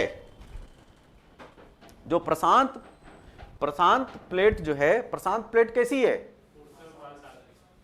पूर्णतः महासागरीय प्लेट है। और प्रशांत जो प्लेट है वो बड़ी प्लेट के अंतर्गत है, जो 6 प्लेट हम लोगों ने स्टडी किया। अच्छा, जबकि अमेरिकन प्लेट मिश्रित प्रकार की है। अमेरिकन प्लेट में किसकी बात करेंगे, नॉर्थ अमेरिका और साउथ अमेरिका की। उसका नेचर इन्होंने क्या बोला, मिश्रित टाइप का। एग्जाम्पल मिल गया। अच्छा, प्लेटों के किनारे भूगर्भिक क्रियाओं के दृष्टिकोण से सर्वाधिक महत्वपूर्ण होते हैं, क्योंकि इन्हीं के किनारों के सहारे भूकंपीय, ज्वालामुखी और विवर्तनीय घटनाएं होती हैं। अब बात यहां पे इन्होंने क्या बोला कि प्लेटों के किनारे, ठीक। तो प्लेटों के किनारों की अगर बात किया जाए तो प्लेटों के किनारे जो है वो दोनों प्लेटें हो सकती हैं या तीनों प्लेटें हो सकती हैं। महासागरीय प्लेट का किनारा हो सकता है, महाद्वीपीय प्लेट का किनारा हो सकता है, और मिश्रित प्लेट का किनारा हो सकता है। तो जो किनारे हैं ना वो ज्यादा इंपॉर्टेंट है। किन घटनाओं के लिए, भूकंपीय, ज्वालामुखी और विवर्तनीय घटनाओं के लिए। मतलब कि आप देखोगे भूकंप जो आएगा ना, जहां पे किनारे मिल रहे हैं ना इन प्लेटों के, वहीं पे ज्यादा भूकंप भी हैं। ठीक है। जैसे अगर आप हिमालय बेल्ट में चले जाइए आप लोग, हिमालय बेल्ट में, तो वहां पे जो इंडियन प्लेट और जो यूरेशियन प्लेट है वहां का क्या है, टकराहट है ना, उनके किनारे टकराहट है। ठीक है। तो वहां पे भूकंप की जो घटनाएं आपको अक्सर जो है वो सुनने को मिलेंगी उस बेल्ट पे, बोलो यार। और इसी तरह रिंग ऑफ फायर में बात करोगे तो वहां पे जो दो प्लेटें हैं, पैसिफिक प्लेट और अमेरिकन प्लेट, राइट, तो किनारे पे ही तो मिल रही हैं। तो जो भूकंपीय मतलब भूकंप का आना, ज्वालामुखी का आना, रिंग ऑफ फायर क्या है, अभी हम लोग ज्वालामुखी में पढ़ेंगे। ठीक है। वोल्केनो इरप्शंस है ना, और विवर्तनिकी घटनाएं मतलब प्लेट टेक्टोनिक जो घटना है, प्लेटों का जो खिसकना है। ठीक है। ये सारी जो चीजें हैं वो कहाँ मिलेंगी आपको, प्लेटों के किनारों पे मिलेंगी। कहाँ पे मिलेंगी, प्लेटों के किनारों पे। सामान्य रूप से प्लेटों के किनारे जो मार्जिन्स को 3 प्रकारों में विभक्त किया जाएगा। जो मार्जिन्स होंगे वो 3 प्रकार के होंगे। कौन सा? एक कंस्ट्रक्टिव मार्जिन, रचनात्मक। फिर आप वहीं पे आ गए, प्लेट कैसी? एक दूसरे के पास आ रही है कि एक दूसरे से दूर जा रही है, कि मतलब कि एक दूसरे के समानांतर आ जा रही है। बोलो यार, ऐसे देखो, जैसे मान लें कि ये 2 प्लेटें, समझिए आप लोग, 2 कंडीशन हो सकती है। या तो ये एक दूसरे के पास आए ऐसे, या एक दूसरे से दूर जाएं। या एक कंडीशन ये हो सकती है कि ना तो ये पास आए ना तो दूर जाएं, ये एक दूसरे के समानांतर इस तरह से खींचें। बोलो यार। तो यह 3 चीजें आपको याद रखना है। एक रचनात्मक किनारा, कंस्ट्रक्टिव मार्जिन। तो कंस्ट्रक्टिव मार्जिन क्या होगी? कंस्ट्रक्टिव, ये तापीय संवहन तरंगों के ऊपरमुखी स्तंभों के ऊपर अवस्थित होते हैं और इसके कारण 2 प्लेटें एक दूसरे के विपरीत दिशा में, जैसे 2 प्लेटें हैं वो एक दूसरे से किस डायरेक्शन में जाएंगी? जैसे एक प्लेट ये है और एक प्लेट ये है, ये इधर जाएगी और ये इधर जाएगी, ठीक। तो ऐसी जो मार्जिन होगी उसको क्या बोलोगे आप लोग? उसको क्या बोलेंगे? रचनात्मक किनारा, कंस्ट्रक्टिव मार्जिन। ये तापीय संवहन तरंगों के ऊपर में की स्तंभों के ऊपर अवस्थित होते हैं और इसके कारण 2 प्लेटें एक दूसरे से विपरीत दिशा में गतिशील होते हैं और दोनों एक मध्य एक भ्रंश दरार पड़ जाए, जिसके सहारे एस्थेनोस्फीयर का मैग्मा ऊपर आता है और ठोस होकर नवीन भूपर्पटी का निर्माण करता है, ठीक है। इसको आप मस्त यहां डायग्राम में देखो।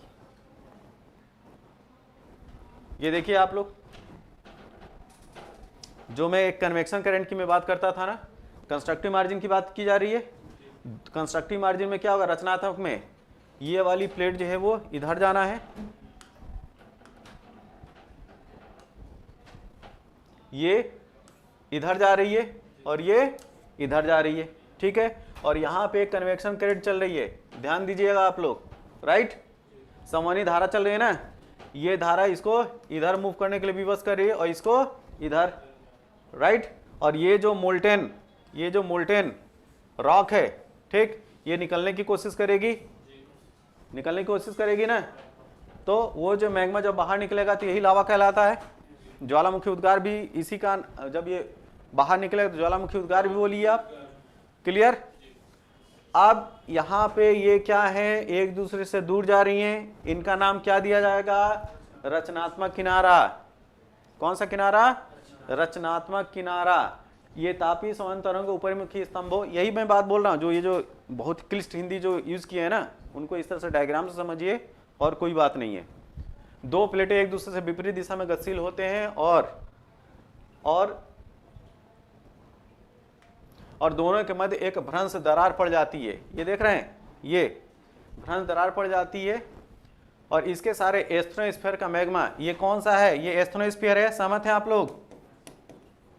बोलो यार, ये एस्थेनोस्फीयर है, ठीक। इसका मैग्मा बाहर निकलेगा, ठीक है। और बाहर निकलेगा तो क्या, बाहर निकल के तो आएगा ना इसी पे, ठीक। तो क्या बनाएगा? चट्टाने बनाएगा, स्थल मंडल का निर्माण करेगा, भूपर्पटी का निर्माण करेगा।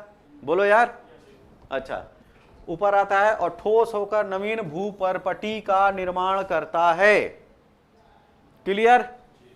अच्छा, अगर मैं आपसे पूछूं कि यहाँ की जो भूपर्पटी है इसकी उम्र बताओ और यहाँ की जो भूपर्पटी है इसकी उम्र बताओ, ठीक। तो आप क्या बताएंगे? यहाँ वाली और यहाँ वाली, ठीक। दोनों के एज में किसकी एज ज्यादा होगी? इधर वाली की एज ज्यादा होगी, क्योंकि यहाँ पे मैग्मा निकल के जो लावा जो है वो सॉलिडिफाई होके वो इधर खिसक चुका है, जो पहले कभी यहाँ पे होगा, ठीक। नया वाला यहाँ पे बनेगा ना, और ये खिसक के आगे निकलना है। ये प्रश्न अगर मान लिया कि अगर डीप क्वेश्चन बन गया और कमीशन ने जो इस तरह से डायग्राम बना के और ठोक दिया कि ए और बी ये है, ए पॉइंट और बी पॉइंट, इन दोनों के भूपर्पटी की उम्र में क्या डिफरेंस होगा? दोनों बराबर होगा, कुछ कहा नहीं जा सकता। इसकी उम्र ज़्यादा होगी, इसकी उम्र कम होगी, समझ रहे हैं।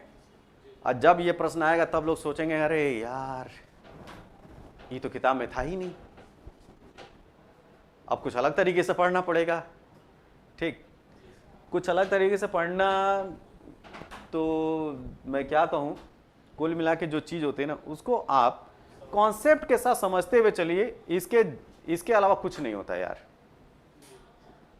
ठीक, और जानते हैं जब आप समझते हुए पढ़ना स्टार्ट करोगे ना तो चीज़ें ये सब मजाक लगेंगी, ये है क्या। और आप लोग देख रहे होंगे कि बहुत सारे जो वर्ड्स हैं उनका बार बार रिपीटेशन होता चला जा रहा है। और एक चीज, कोई कहे कि सर मेमोरी कैसे तेज करें, याददाश्त कैसे बढ़ाएं, हम तो भूल जाते हैं।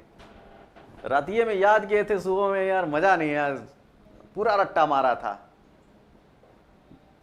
तो रट्टा भी जो आप लोग कई तरीके से मारते हैं, एक जब वो रट रहे होते हैं तब तक केवल आप फिजिकली इन्वॉल्व रहते हैं, जिसमें आपकी जीवा चल रही होती है, आंख चल रही होती है, लेकिन दिमाग कहीं और रहता है। कभी कभी आप लोगों ने फील हो गया पूरा पैराग्राफ जो है आप पढ़ के निकल जाते हो, लेकिन उस समय दिमाग कहीं और रहा होता है। तो प्लीज जब आप पढ़ा करें तो पूरा तन मन दोनों के साथ जो है इन्वॉल्व हो जाइए। और याददाश्त बढ़ाने का एक ही फार्मूला है, एक ही फार्मूला है कि उसको जो है बार बार पढ़िए। ठीक, तो याददाश्त जो है किसी की कमजोर और किसी की स्ट्रांग, इस भ्रम में मत पड़िए कि यार वो जो है ना उसको एक के बार में याद हो जाता है।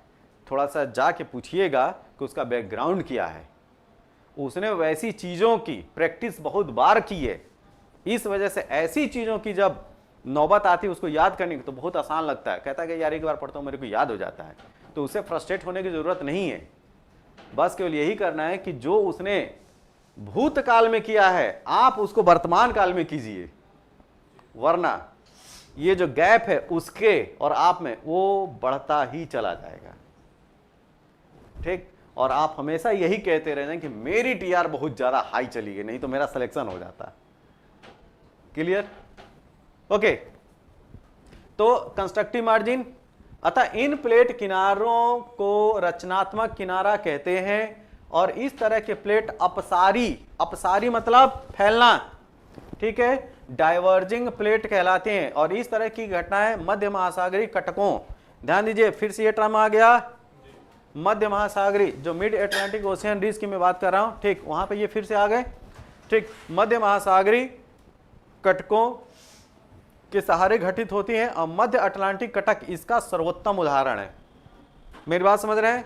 ये हर ओशियन में, प्रशांत महासागर हो, अटलांटिक ओशियन हो, चाहे हिंद महासागर, सब में ये घटना होती है। लेकिन अच्छी तरीके से उदाहरण के तौर पे जो लिया जाता है, किसको ले लेते हैं? मध्य अटलांटिक कटक को ले लेते हैं, ठीक है, मिड अटलांटिक ओशियन रिज को ले लेते हैं, इसको समझाने के लिए। क्लियर? अच्छा, जब आप लोग कंस्ट्रक्टिव पढ़ चुके तो अब डिस्ट्रक्टिव पढ़े हम लोग, विनाशात्मक। विनाशात्मक जब आपने रचनात्मक पढ़ लिया ना तो विनाशात्मक पढ़ने में कोई प्रॉब्लम नहीं है। मोबाइल पे विजिबल है चित्र?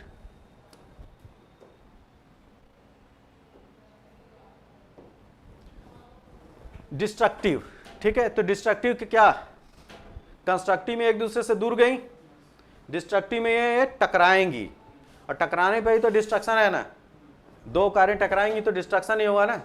ओके, तो यहां पे प्लेटों की बात करें, डिस्ट्रक्टिव मार्जिन ये तापीय संवहन तरंगों के अधोमुखी स्तंभ के ऊपर अवस्थित होते हैं। इससे दो प्लेटें अभिसारित होती हैं, एक दूसरे से दूर जाती हैं कि एक दूसरे के पास आएंगी। अभिसारित की बात की जा रही है, एक दूसरे के पास आएंगी तभी तो टकराएंगी, ठीक है। तो यहाँ पे कन्वर्जन है, ठीक है, दो प्लेटें अभिसारित होती हैं और आपस में टकराती हैं, और इस प्रक्रिया में अधिक घनत्व की प्लेट निम्न घनत्व वाली प्लेट के नीचे सबडक्ट हो जाती है। जैसे समझिए इस बात को, इसको मान लूं मैं ज्यादा घनत्व वाली या भारी प्लेट, ये जो मैं हाथ में हिला रहा, इसको मान लीजिए भारी, इसमें पेन भी है, याद रहेगा, ये भारी, और ये क्या है, हल्की। अब ये जो है क्या टकराना है ना, टकराई, तो टकराने में जो भारी प्लेट है ज्यादा घनत्व वाली, ये अंदर, ये नीचे चली जाती है, ठीक। अब जो मिड अटलांटिक ओशियन रीज में जो इधर जो अपसारित हुई थी प्लेट, एक दूसरे से दूर गई थी ना इधर, तो कहीं तो जाके घुसेगी, ठीक। तो उसी चीज को समझिए आप, ये जो है ओशनिक क्रस्ट है, ओशनिक प्लेट है। ओशनिक प्लेट को मैंने क्या बताया था, इसका घनत्व तो डेंसिटी ज्यादा होता है, डेंसिटी भारी होगी, और ये क्या है, क्रस्ट वाली है ना, कॉन्टिनेंटल क्रस्ट, महाद्वीपीय वाली हल्की होगी। तो ये जो भारी वाली प्लेट है इधर खिसक रही है, देखो ये एरो बना हुआ है, तो खिसक रहा है, तो भारी वाली प्लेट क्या होगी, इस तरह से जाके घुस जाएगी, नीचे आ जाएगी। क्लियर। और जहां पे ये जो पॉइंट होता है इसी को ट्रेंच बोलते हैं, गर्त। देखिए जैसे ये इस तरीके से, तो ये यहां जो पॉइंट है ये क्या है, ये ट्रेंच है। और इन लिथोस्फीयर किसका, ओशनिक क्रस्ट वाली हो चाहे कॉन्टिनेंटल क्रस्ट, इसके नीचे तो एस्थनोस्फीयर ही है ना, ये भी है एस्थनोस्फीयर, इधर भी है। तो ये जो ओशनिक क्रस्ट है, ध्यान दीजिए, जो ओशनिक प्लेट है ये जाके जब ये नीचे चली गई तो नीचे फिर इसको जो है हाई टेम्परेचर मिलेगा, तो ये तो सॉलिड है ना अभी, जब ये नीचे घुसेगी और अधिक ताप इसको जब मिलेगा तो ये पिघलना स्टार्ट हो जाएगी। तो निर्माण और विनाश एक चक्रीय प्रक्रिया है, ध्यान रखिए। जो आज का निर्माण है वो कल के लिए विनाश होगा, और ये एक चक्र है, ये चक्र चलता रहता है, निरंतर चलता रहता है। क्लियर। तो कहीं ये बन रहा है तो दूसरी तरफ क्या है, विनाश हुआ, ये चीज। तो इस क्षेत्र को बेनियॉफ मेखला क्या बोलते हैं, बेनियॉफ मेखला या बेनियॉफ जोन भी बोलते हैं। ये वाला जो जोन है, ये वाला जो पोर्शन है उसको क्या बोलते हैं, बेनियॉफ जोन भी बोलते हैं, जहां पे ये जाके सबडक्ट होती हैं। मतलब कि जो भारी प्लेट जो है वो जो हल्की प्लेट है उसके नीचे आ गई, और भारी प्लेट कौन है यहाँ पे, ओशनिक प्लेट है, महासागरीय प्लेट भारी है, और जो कॉन्टिनेंटल प्लेट है, महाद्वीपीय प्लेट क्या है, वो हल्की है, उसके नीचे ये घुस जाती है। और ये वाला जो जोन है उसी को क्या बोल रहे हैं, ये बेनियॉफ जोन। अगर ऑब्जेक्टिव है कि बेनियॉफ जोन क्या है, जहां पे इस तरह की दो प्लेटें जो क्या करती हैं, कन्वर्ज होती हैं, ठीक, या सबडक्ट होती हैं। और ये कहां मिलेगा, कंस्ट्रक्टिव मार्जिन पे कि डिस्ट्रक्टिव मार्जिन पे, डिस्ट्रक्टिव मार्जिन पे। देख रहे हैं एमसीक्यू कैसे बनेगा यहां पे। और ये है जियोग्राफी, मानिए आप क्या बोलेंगे उसको, बेनियॉफ मेखला या बेनियॉफ जोन कहते हैं। चूंकि यह प्लेट का विनाश होता है अतः इसे विनाशात्मक किनारा कहते हैं। प्लेट यहां पे बन रही है कि टूट रही है, पिघल रहे हैं ना, खत्म हो रहे हैं ना, विनाश हो रहा है ना इसका, तो इसको क्या बोलेंगे, विनाशात्मक किनारा बोलेंगे, डिस्ट्रक्टिव मार्जिन। देखिए लिखा है ना, विनाशात्मक किनारा। और ऐसी प्लेटें अभिसारी प्लेट, कन्वर्जिंग प्लेट है, कन्वर्ज बोलो यार, कन्वर्जिंग प्लेट है, अभिसारी प्लेट है। इसके पहले वाले एग्जांपल में क्या था, जब वो दूर जा रही थी तो अपसारी प्लेट थी, डाइवर्जिंग थी। क्लियर। अभिसारी प्लेट की अंतःक्रिया की 3 दशाएं हो सकती हैं, ठीक है। अभिसारी प्लेट की क्या हो सकती हैं 3 दशाएं, जब एक अभिसारी प्लेट महाद्वीपीय और दूसरी अभिसारी हो या दूसरी जो है वो महासागरीय हो, तो इस चीज को समझिए आप। एक्चुअली में जो टकराहट है वो 3 तरीके का हो सकता है। एक ओशियन प्लेट का, बोलो यार, एक कॉन्टिनेंटल प्लेट का, और तीसरा क्या हो सकता है, कॉन्टिनेंटल और ओशियन प्लेट का। ये 3 चीजें हो सकती है ना, 1, 2 और 3, ये 3 चीजें हो सकती हैं। इसके अलावा कोई और चीज हो पॉसिबिलिटी है नहीं, यही टकराहट हो सकती है, राइट। अगर ओशियन है, मान ले कि एक दोनों प्लेटें ओशिनिक हैं, अब वहां पे देखा जाए कि रिलेटिवली कौन भारी और कौन हल्की है, ऐसा हो सकता है ना। अरे आदमी तो इतने सारे हैं, उसमें कोई जो 80 किलो का है और कोई जो वो 40 किलो का है, ऐसा हो सकता है ना। तो ओशनिक प्लेट में भी तो कोई भारी और हल्की होगी ना, तुलनात्मक तौर से देखा जाए तो वहां पे भी वही हम बात करेंगे, जो भारी होगी वो नीचे जाएगी, सबडक्ट होगी, और जो हल्की होगी वो ऊपर होगी। तो ओसनिक ओसनिक टकराव हो सकता है, कॉन्टिनेंटल महाद्वीपी और महाद्वीपी टकराव हो सकता है, और कॉन्टिनेंटल मतलब कि महाद्वीपी और महासागरीय टकराव हो सकता है। क्लियर? इसके अलावा कोई पॉसिबिलिटी नहीं बनती है। तो डिस्ट्रक्टिव हम लोगों ने पढ़ चुके।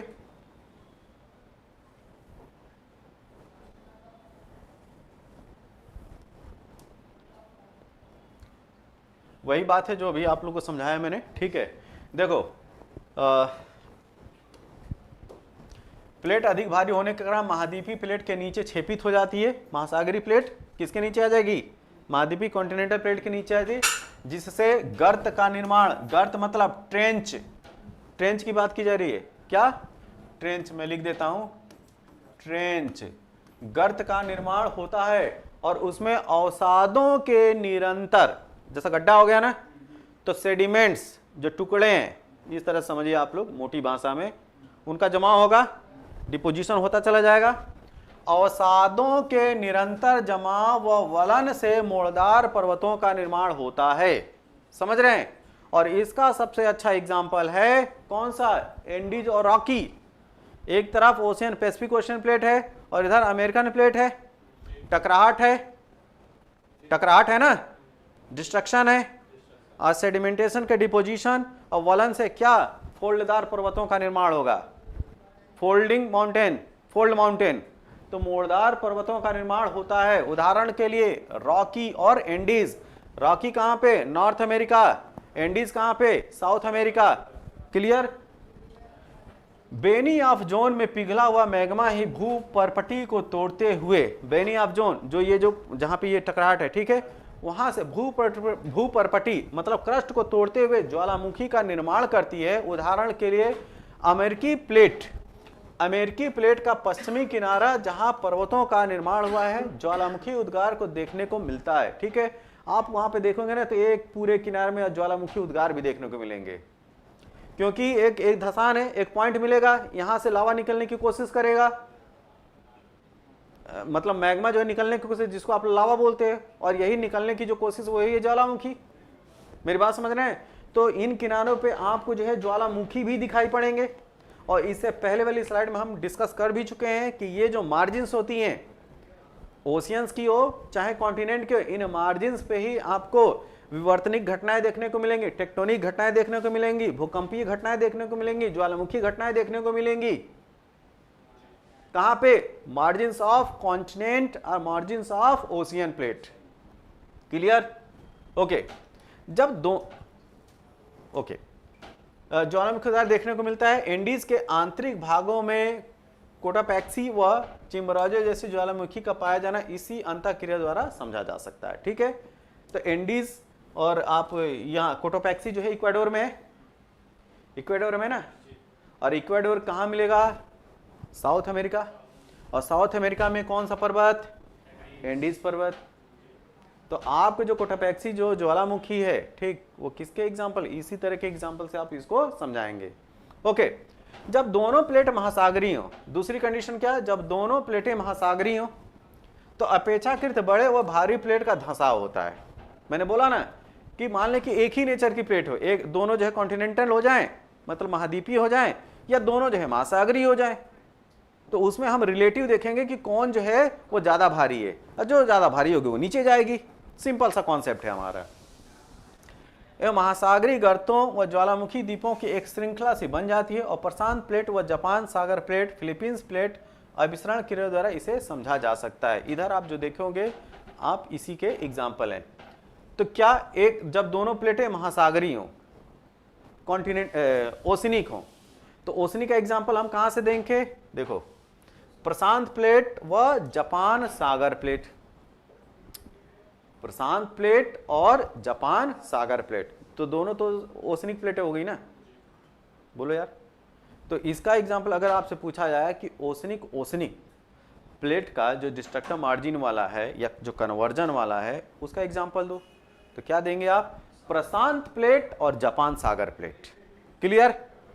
चलिए, जब दोनों प्लेटें महाद्वीपीय हों, ध्यान दीजिए, दोनों क्या हैं, कॉन्टिनेंटल महाद्वीपीय हैं, यहां पे ओशियन का नाम नहीं लेंगे। सोचिए ये चीज कहां देखने को मिलेगी आपको,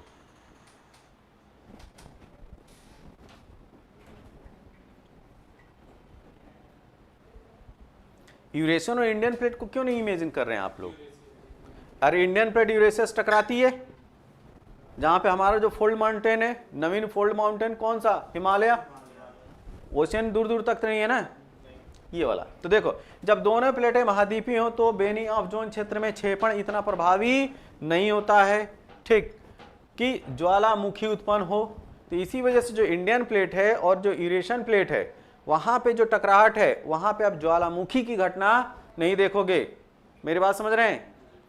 क्यों? क्योंकि वहां पे जो बेनी ऑफ जोन है, क्या, बेनी ऑफ जोन क्षेत्र में जो क्षेपण इतना प्रभावी नहीं हो पाता है, इस वजह से ज्वालामुखी उद्गार की पॉसिबिलिटी नहीं है। वहां पे बहुत ही मोटी परत है, तो नीचे से एस्थेनोस्फीयर से जो मोल्टेन मैग्मा है, उसके निकलने के लिए कुछ रास्ता तो चाहिए यार। इस वजह से जो हिमालयन बेल्ट है, वहां पे आप अर्थक्वेक देखोगे, ज्वालामुखी उद्गार नहीं देखेंगे आप। क्लियर? अर्थक्वेक तो आना ही आना है, भूकंप आना है। अब भूकंप है क्या, प्लेटों में हलचल, तो जब टकराएगी तो हलचल तो होगा ही, ठीक। और जहां पे टकरा है, वहां पे जहां पे फोकस पॉइंट होता है, वहां पे ज्यादा आपको फील होता है भूकंप झटके, और दूर दूर ज्यों जाते चले जाएंगे वहां पे आपको कम फील होगा। ओके, परंतु ये क्षेत्र भूगर्भिक रूप से अस्थिर क्षेत्र होते हैं और यहाँ पे बड़े मोड़दार पर्वतों का निर्माण होता है, ठीक है। यूरेशियन प्लेट और इंडियन प्लेट के टकराने से टेथिस भूसन्नति, जियोसिंक्लाइन, वहाँ पे जो है ना इंडियन प्लेट और जहाँ यूरेशियन प्लेट है, ठीक, वहाँ पे जहाँ उनका मिलन पॉइंट है, वहाँ पे कभी जो है वो टेथिस सागर हुआ करता था। क्या? टेथिस ही, ठीक है। तो वहीं पे बात कर रहे हैं कि जियोसिंक्लाइन, भूसन्नति के अवसादों के वलन से प्लेटी किनारों के मुड़ाव से उत्पन्न हिमालय पर्वत का उदाहरण इस संदर्भ में दिया जा सकता है। तो कुल मिला के कुछ नहीं है कि इंडियन प्लेट और जो यूरेशियन प्लेट का ये टकराव है, ये कॉन्टिनेंटल है टकराव, ठीक है। और इससे जो फोल्डेड जो माउंटेन बना वो कौन सा है, हिमालय। यहाँ तक इसको जानना है, ठीक है।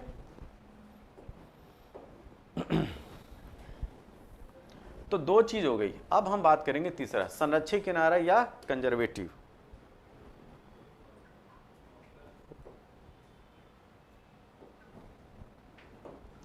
संरक्षित किनारा या कंजर्वेटिव मार्जिन, क्या मैंने बोला, ये कैसा होगा, समानांतर होगा, ठीक है। यहां पे आप देख सकते हैं ये इधर जा रही है और ये इधर जा रही है, टकराहट नहीं है। तो इस तरह के मार्जिन को क्या बोलेंगे हम लोग, संरक्षित। जब दो प्लेटें एक दूसरे के समानांतर खिसकती हैं, ट्रांसफॉर्म होती हैं, तो उनमें कोई आंतरिक क्रिया नहीं होती है। अरे तुम अपने रास्ते, हम अपने रास्ते, इसे संरक्षित किनारा कहते हैं। यहाँ रूपांतरण भ्रंश, ट्रांसफॉर्म फॉल्ट का निर्माण होता है। तो अगर आपसे पूछा जाए कि जो रूपांतरण फॉल्ट है, ठीक है, वो कहाँ पे बनेंगे, तो यहाँ पे बनेंगे, ठीक है। ये जो गैप मिलेगा आपको, वो कैसे मिलेगा, संरक्षित किनारों पे मिलेगा, ठीक।